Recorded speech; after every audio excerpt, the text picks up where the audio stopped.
In this response, I'll discuss three different phases that occurs after a crisis or disaster: the heroic, the honeymoon, and the disillusionment phase. Each phase encompasses unique experiences and challenges that affect survivors of a disaster, and they also represent various clinical conditions and treatment needs that could arise from emotional and physical shifts. In the heroic phase, people's emotions start to improve as they feel motivated to help with the disaster response. This is followed by the honeymoon phase, where a sense of community is at its highest. However, after the honeymoon phase subsides, the disillusionment phase arises, and it is often the prevalence of frustration and disappointment on how slowly the recovery is progressing. The disillusionment phase sometimes can occur around 6 months to a year after a disaster. However, once the anniversary or a year from the disaster occurred, survivors tend to adjust and focus on rebuilding and accepting their new life as they've moved forward. Here's a further breakdown of each of those phases. During the heroic phase, it involves like helping others, temporary relocation, promoting safety, and obtaining support like from the government and insurance agencies, like how we see FEMA coming in to help those who are impacted. But during this phase, individuals and in communities that are impacted experience a wide range of immediate needs and challenges. This goes for the survivors and the helpers. So the survivors' needs typically revolve around food, shelter, clothing, emotional support, which is very important during this time because survivors are finding themselves in a very like a survival mode.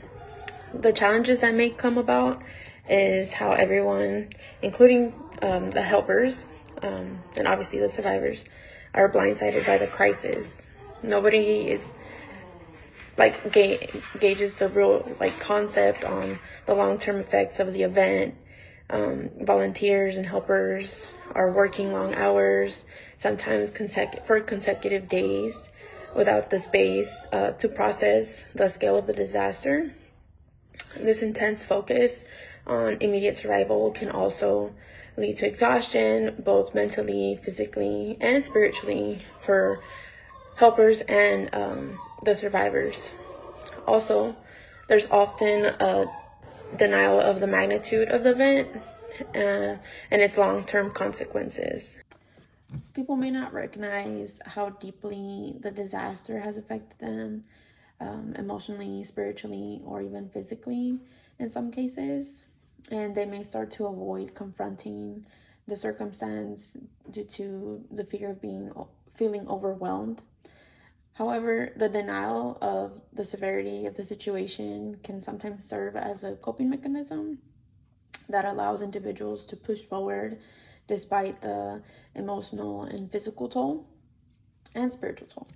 But it is only a temporary solution that ultimately limits the opportunity for long-term healing. Now we move to the honeymoon phase and the potential crash point in this phase. In the honeymoon phase, the survivors tend to feel a sense of relief and unity as they continue to rebuild that resilience and recover from what had just happened. However, a crash point can occur during this phase, especially for disaster survivors who have worked through the initial phases of crisis without proper rest and emotional recovery. This crash typically happens after the intensity of the heroic phase has subsided and the overwhelming nature of the disaster starts to weigh on their body and mind. Survivors may feel physically drained, mentally worn out, and emotionally disconnected, leading to a crash in energy levels and motivation. This can also happen to helpers, since they are also putting extensive amount of hours and time into helping others, which also proves how self-care is very essential for those who are surviving, for the survivors, and those who are helping the survivors. Furthermore, the shift can manifest in physical symptoms such as exhaustion, a weakened immune system, and feelings of numbness or disorientation. The crash point represents a crucial moment when a person's body and their defenses finally give in, and the exhaustion takes over, and the earlier stages of the crisis can no longer be ignored. It highlights the importance of ongoing support and rest that both survivors and helpers need during this time, especially during their recovery journey. In the third and final phase, the disillusionment phase, survivors tend to begin to experience deep feelings of disappointment, fear, anger, and hopelessness after the emotional high of recovery phase. Things tend to not be going the way or the route that they maybe want, and these emotions tend to overcome their feelings, and survivors and helpers can be traumatized several weeks after an event, signaling that more help is needed. This phase can trigger the development of clinical conditions, many of which go beyond the typical trauma responses. Individuals could experience childhood trauma, addictions, or a history of violence, including domestic violence, which are exacerbated in this disaster or any disaster that they are encountering. For instance, in communities like those impacted by oil spills, survivors may turn to unhealthy coping mechanisms such as gambling, alcohol, drug use, which further complicates their recovery. In some cases, these conditions may manifest as co-occurring disorders. For example, trauma and substance abuse can begin to develop at the same time, which creates a more complex healing process. In terms of clinical conditions, research assessed PTSD, major depression, alcohol and drug use or dependence, panic disorder, and generalized anxiety disorder, as well as disaster experiences that survivors might have found traumatic.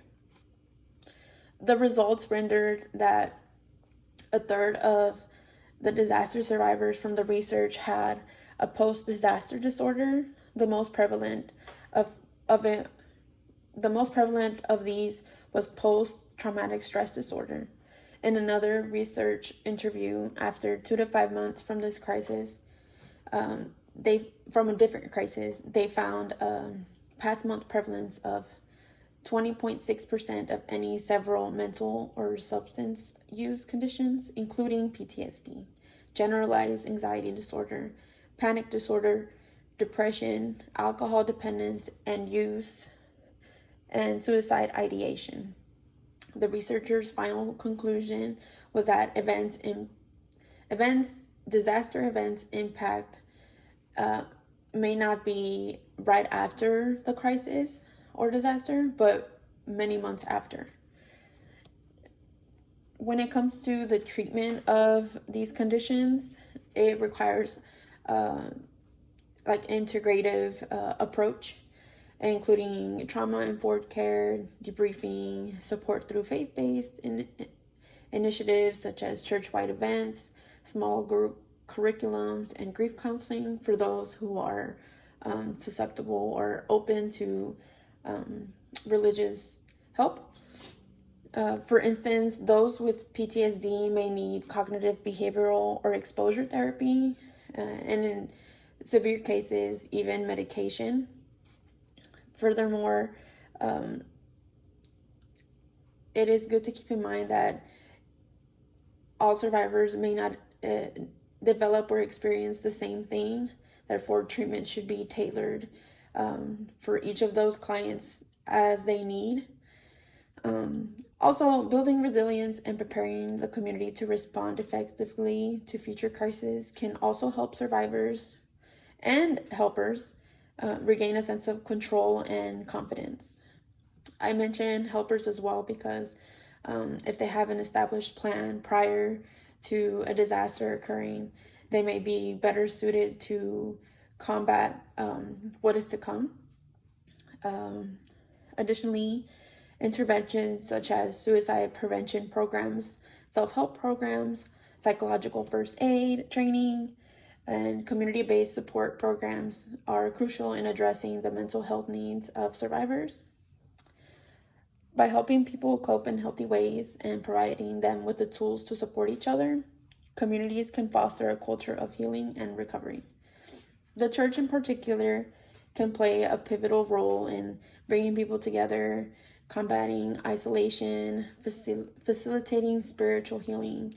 On a simpler scale, taking care of oneself, whether you're a helper or a survivor, is essential. And some examples is reaching out to loved ones or friends, sleeping good, getting into routine, taking it more easy for a while, such as not looking at heavy news articles or taking on heavy projects, getting back into a routine, finding a support group, and knowing when to ask for help. The goal is to help everyone return to a functional and healthy lifestyle once more.